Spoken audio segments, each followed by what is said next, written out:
Okay, we want to go now live to a press conference happening in the Miami-Dade County Mayor, Daniella Levine Cava. Let's listen in. We are. I know you've been here long hours. We've been here long hours. And we are still working. We are working around the clock. And we have hope. We are working around the clock to find people and bring them out safely, because that's what our rescue team tells us they are doing. They have hope, and we're standing with them. They are working tirelessly. They are passionate about this. They are dedicated to finding people in the rubble. So we stand with them, and we're going to give them all the support that they need to get the job done. We've been joined by teams from all over the state, and we have the best people for the job, and we have the right people for the job. The people who are here are highly skilled and trained. They are the ones that go all over the world whenever there's a trouble spot needing this kind of rescue, and they are using the skills and the tools to get this job done, and as well they continue to believe that there are people that they can reach, getting through the crevices, pushing through walls, removing debris safely with the advice of our structural engineers. And so we stand with them to get this job done. So to the families who are waiting for news of their loved ones, we are giving them twice daily briefings with details of exactly how the search is being conducted. We are providing for their living and hotels, their meals. They're with chaplains. Many are celebrating the Jewish Sabbath right now at sundown. And we know that they are feeling very, very concerned, of course, anxious and wondering, but we are telling them that we are here working, praying, and really still hopeful that we will find more of their loved ones. Unfortunately, the numbers are the same that they were this morning. We have not found anybody else in today's search, but through the night we will continue, and God willing, there will be some good news later tonight or in the morning, and we'll be back. We have created a village here, a village of media, people all across the world watching, waiting, caring, donating. The world is watching and the world is caring what happens right here in Surfside in Miami-Dade County. We are so grateful for the support of our cities, of our state, of our federal government. FEMA has come to the rescue. We're going to have more resources to pay for this expensive search and rescue, and to give us access to more teams for the rescue, later for the clearance of the rubble, and for the assistance for the families as they put their lives back together. So we're here, we'll continue, and please stand by us. Stand by us as we stand by the families. Thank you. Ay, en español. Aquí estamos.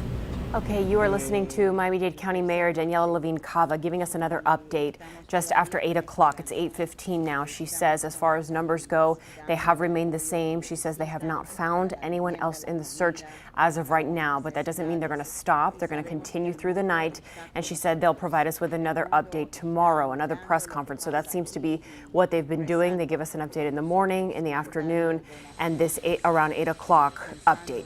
She also says that they are not stopping. Like I mentioned, that the rescue crews are dedicated and they're passionate. They also have provided assistance to the families who don't have anything. They're giving them twice daily briefings at this point. And she talked about how they're clinging to hope along with the family members too. This is a time when everyone is still hopeful.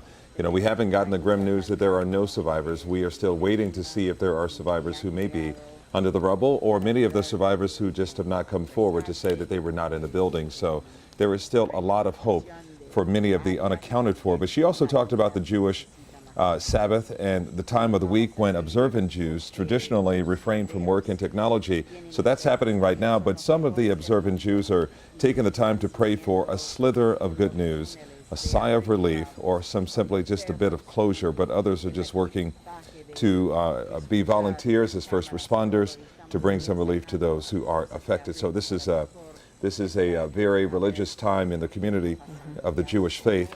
But also this is a time when many families are just agonizing with every second, every minute, every hour that goes by, because the outlook of any possible survivors grows grim by the hour. Yeah, we did see that prayer circle a little while ago. Louis brought that to us. So we know that people are out there and they are sending their thoughts and prayers to all of those people that are missing, the family members of those people, because we also heard from Christian at the Reunification Center. So that has been so busy. We've been showing you live reports of that as well. So many people are still waiting to hear from their family. Let's tune back into this press conference. Miami-Dade Fire Chief Alan Kaminsky. Good evening. We continue our search and rescue operations. We'll continue throughout the night. This operational period, we're continuing with our strategy based on anything that new pops up. So we're using our equipment still with our dogs searching, seeing if we have any marks, as well as our sonar equipment, as well as video camera. Operation, we're still focusing underneath, trenching and shoring and looking at different aspects, as well as on top, we're looking at delayering certain areas, certain components, and just seeing how we can gain access. We're giving 110%. We have multiple units on scene that we're rotating through, and we're going to continue our process. Thank you, Chief. And for Miami-Dade Fire Rescue Spanish translation, we'll have Erica Benitez. So you heard from the Miami-Dade Fire Chief, who basically says that they are trying to come up with a strategic plan in real time. And you can see on the right side of your screen, they are doing it. And this has been happening since 1:48 a.m. Thursday morning. So this is some 40 plus hours after the process and after that catastrophic collapse of the condominium building of the Chaplin Towers, the South building specifically. But they are trying to come up with a plan in real time, and they are giving 110%, the fire chief talked about, and they are not going to stop. No, and he says that they're still using all of their equipment. So they're coming up with strategies. They're using the dogs, the sonar equipment where they can hear sounds such as scratching. We've talked about that a couple of times already. They're using video cameras. We know that they have the drones out there. They're also, he said that they're going underneath the rubble, which Calvin just mentioned that video. You can see it there on your screen. And they're also on top, which we have shown you those pictures all throughout the day. And we see them working on the concrete slabs with the excavators and the cranes, and they're just trying to gain access to those pockets to see if there's anybody stuck, or, you know, we mentioned the parking garage and the cars that are also down there. So that, like Calvin said, they're still out there, they're still working. Let's listen in again. And now the Director of the Miami-Dade Police Department, Freddie Ramirez. Good evening. The Miami-Dade Police Department will continue supporting the fire rescue operations. We're also helping at the Family Reunification Center as well. You know, there's a lot of pain, a lot of suffering there, and we pray for the families and those that we've lost. You will also notice some traffic pattern changes. Those changes are happening due to operational necessity. As equipment starts to come in, we need to provide a safe environment. Nuestro oficial están ayudando al rescate, estamos dando soporte. Freddie Ramirez, the Miami-Dade Police Director, says a lot of suffering. He has said that over the last couple of days here about how those families at the Reunification Center are really just in a lot of pain, and you can certainly relate to that, knowing that they are waiting to hear some good news from the site of the catastrophic collapse. But he says that there are some traffic changes. The traffic patterns have changed in the area. As you can imagine, they need every road accessible for the big machinery to come in. Oh, one second. Go ahead, sir. Can I ask a question of the chief? So, Director Ramirez says that they've changed the traffic patterns because of new equipment. They're shutting down Harding to media because of equipment. Can you walk us through what equipment is coming in tonight and why it wasn't here already? Why you need it now and not before? Well, yeah, there's multiple heavy equipment, cranes that we're bringing in, different larger pieces of equipment to help remove the debris. This is a very strategic, methodical process. You know, again, with this search, with this type of collapse, it's very extremely difficult. And so again, what we're looking for is areas of voids, possible patient survivability, and that's where we're focusing. As this equipment comes in, we'll use it to assist to move certain pieces of debris. We can't just move it all at one time. It has to be very slow processes where we're digging through, searching, shoring up certain areas, other aspects. So that's why. I mean, it doesn't come in right away. It comes in as we're going through, but we're also having that equipment, it's en route. So we should see that tonight in use, those cranes? I know one is being set up, so yes, we should see one. And again, I wouldn't say in use because we just have to see with our search groups and exactly what we're looking. But that asset will be there, so when we feel this is the time to use it here, then that's how we'll deploy it. Thank you, sir.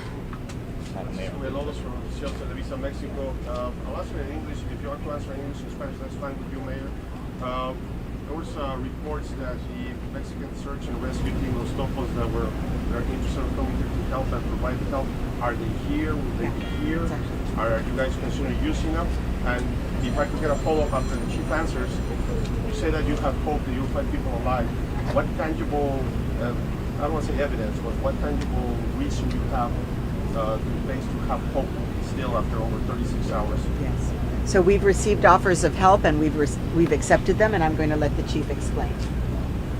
Yes, so we currently have 4 task force that are operating. Florida Task Force 1, which consists of Miami-Dade Fire Rescue frontline firefighters, as well as 3 other task force from within the state that are here. We did utilize as well task force members from Mexico that are here, so we kind of incorporated them or injected them with our current task force as we go out, and with search groups, so we utilize them in different capacities. So they're here now. They're already on. Yes, sir. They're here and they're assisting with our task force that we go out. Based on the members, we put them with other search and rescue groups, and then that's how we deploy them during their working group, their working operation. When did they arrive? They came here mid-morning is when they arrived, and we deployed them at 12 o'clock. Our operational periods are 12 hours, so right now we're going from 12 o'clock in the afternoon till midnight, and then we rotate the next search and rescue crews going through.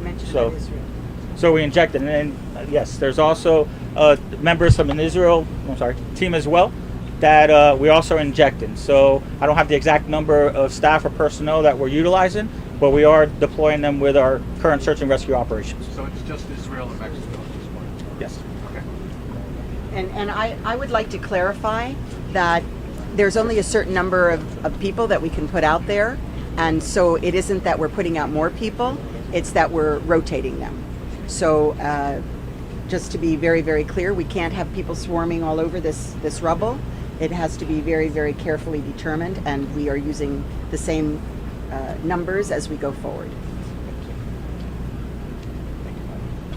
Hi, Wendy Rhodes with USA Today. There's still a lot of concern that whether or not the building is stable, what's still remaining standing is stable, if it's a danger of falling on the first responders.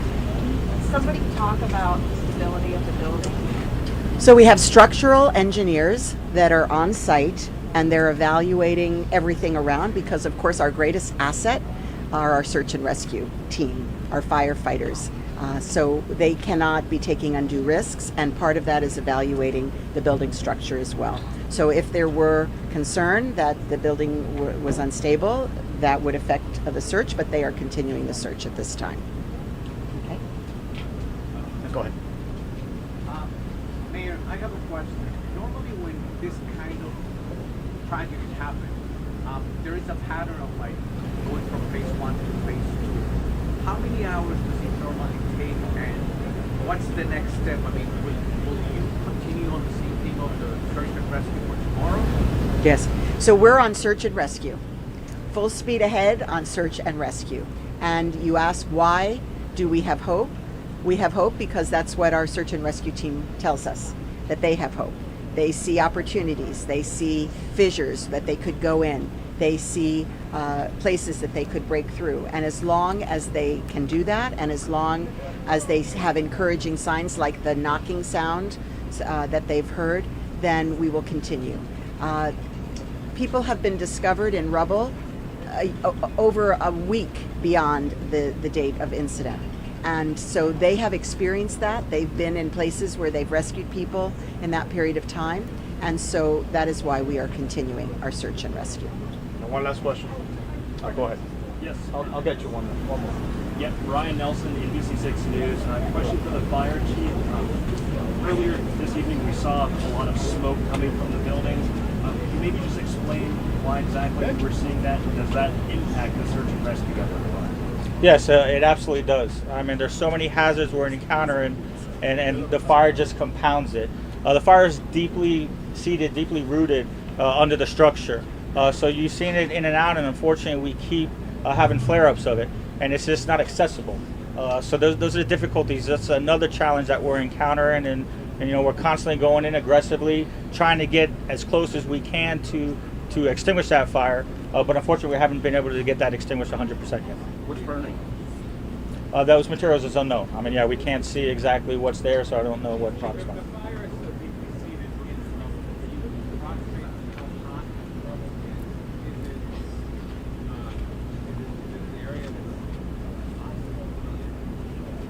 That area would be difficult. I mean, depending on the fire or what's there, yes. I mean, absolutely a challenge. No, I'm not able to distinguish what the temperature is.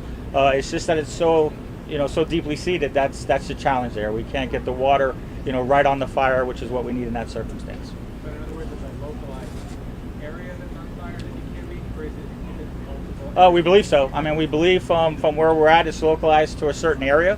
But we can't pinpoint exactly where it is because the location we unable to access it and see it.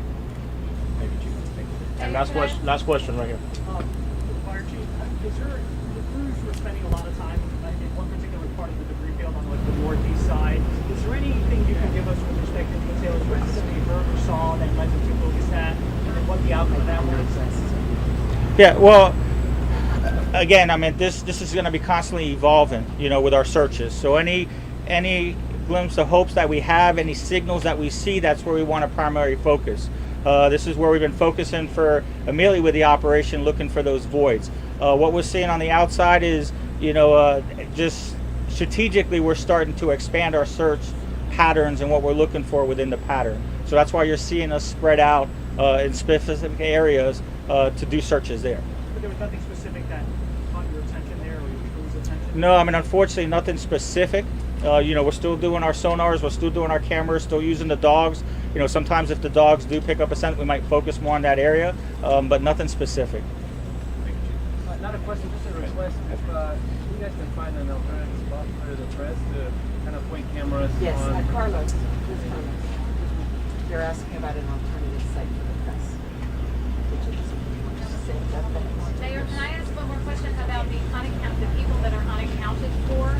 And can you explain how, excuse me, Mayor, can you explain how of the 159, how you're trying to, through the process of elimination, take some names off that list of people who might not have been in the building? Correct. Go ahead, Director. Yes.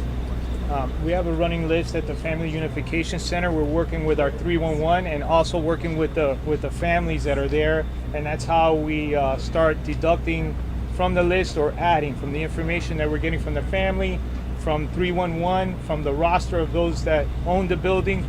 Also, people rented there too, so there's a lot of that as well, that ambiguity of who was renting at what time, and that's how we're running the list.